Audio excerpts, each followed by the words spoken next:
Buenos días a todos. As Xavier mentioned, my Spanish is not yet quite fluent, so I will continue in English. So what I will do today here is to share with you a few key macroeconomic indicators that will that are important to keep in mind when you think about working in Russia or are already working there, and compare Russia on these key indicators with some other East European countries, and also use Spain as a benchmark, so that we see where Russia stands on these things. So first of all, when we look at the nominal GDP of Russia, it's quite sizable, it's quite large. So actually Russia is ninth largest economy in the world. So in terms of GDP, it's number 9, as well as actually in terms of population. So again, it's ninth largest country by population. And so you can see that other Eastern European countries which kind of provide a natural basis for comparison, such as Hungary, Poland, Czech Republic, their GDPs are much smaller. So the Russian markets is comparatively much larger. And of course, comparing just GDP, we see that Russian economy is larger than that of Spain by about a quarter. But if we look at the GDP per capita figures, we see that Russia has the lowest of these comparison states, and actually about 2.5 times less than that in Spain. And that, of course, suggests that the Russian market is large, but in terms of GDP per capita, in terms of consumption, Russia has a lot of catching up to do, even with Eastern European countries, let alone Western European countries, the US, and some other developed parts of the world.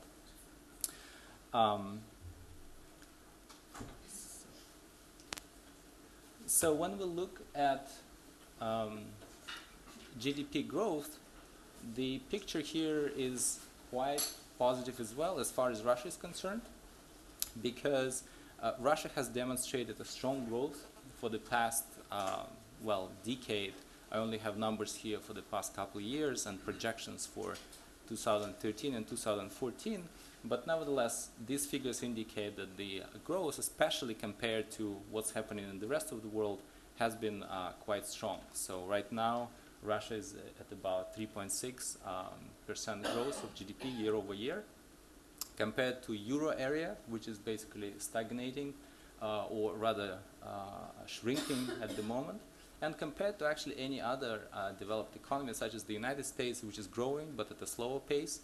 And even compared to newly industrialized Asian economies, Russia looks favorable in terms of growth figures. The only part of the world that is growing even faster is former Soviet republics, so the Commonwealth of Independent States, excluding Russia.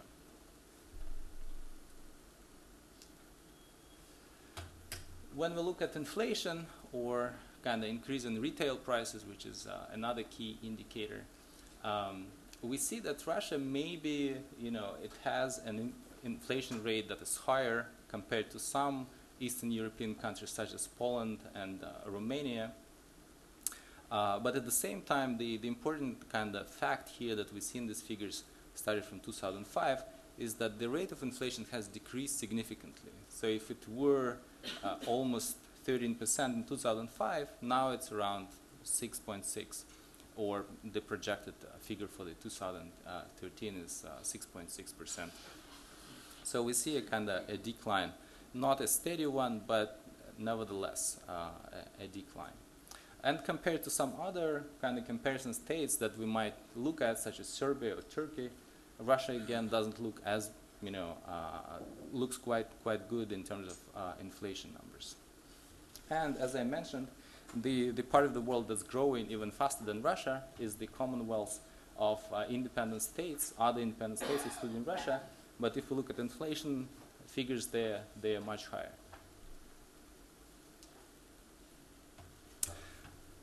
Now let me talk a little bit about what is going on in terms of specifically Spanish exports to Russia.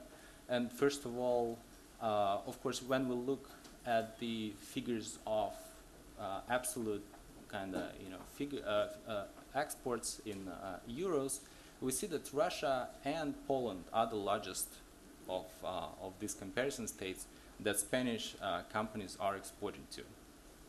So Poland has been the largest of these 4 states, but if we look at the rate at which the exports increase, we see that the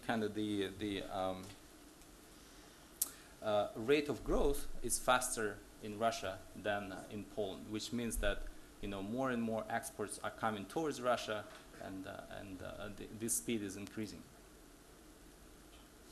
That said, if we look at what's going on with the number of companies, Spanish companies, that export to Russia on a regular basis, we see that it's almost not increasing, at least since 2007. So it's kind of basically stagnating or flatlining. And again, the comparison case being Poland, where the number is increasing rather rapidly. So this suggests that there are some constraints on that companies face when exporting to Russia, but at the same time the absolute value of exports is increasing. So there is definitely an opportunity there.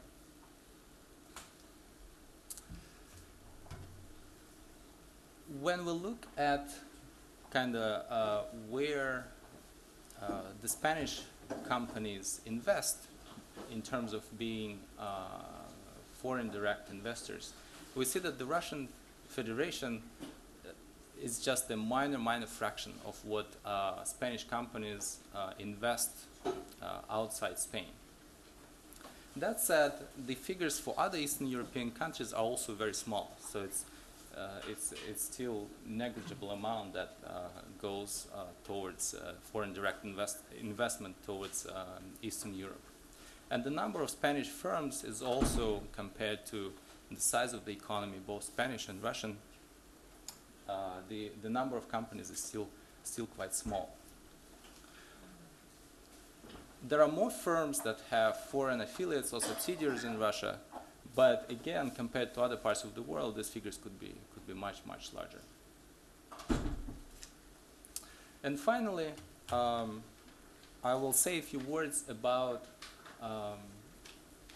business climate as viewed from the standpoint of how easy it is to do business in Russia and what are the most problematic factors that businesses are likely to encounter there.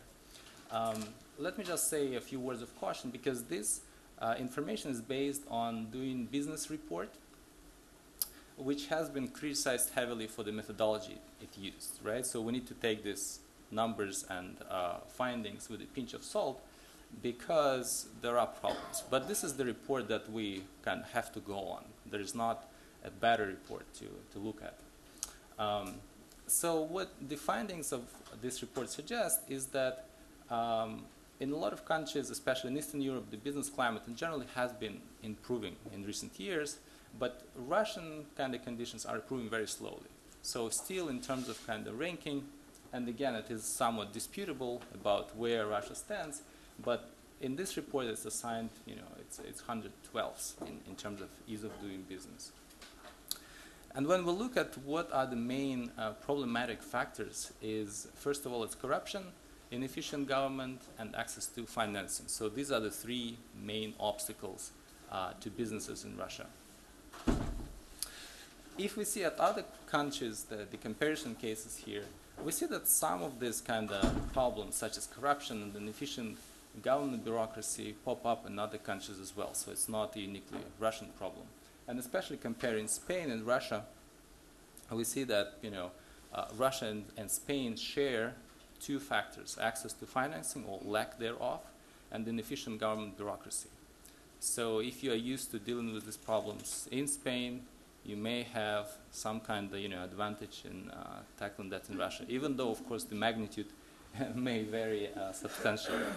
And of course the pervasive problem, which is very well known and kind of widely discussed and documented, is corruption.